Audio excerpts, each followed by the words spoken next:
कुटाराचा दत्ता घेऊन अटी काय विषय चालू आहे हे पाहायसाठी ब्लॉग शेवट पहा.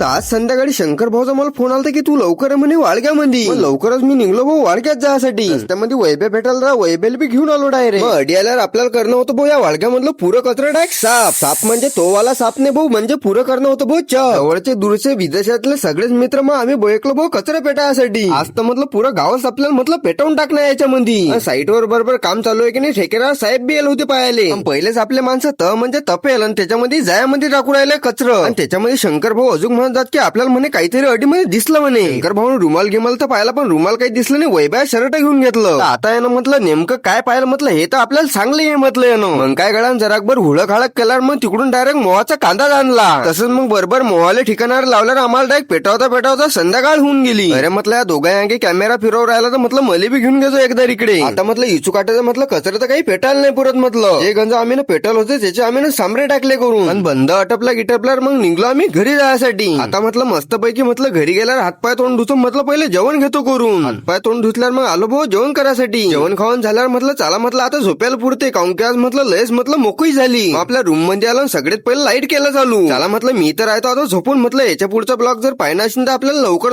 तुम्ही फॉलो घेता करून. काऊन की कहाणी अभी बाकी आहे मेरे दोस्त. हे तर फक्त झोप्याचा फक्त ट्रेलर होता. पिक्चर तो अभी बाकी आहे मेरे दोस्त. खत्म.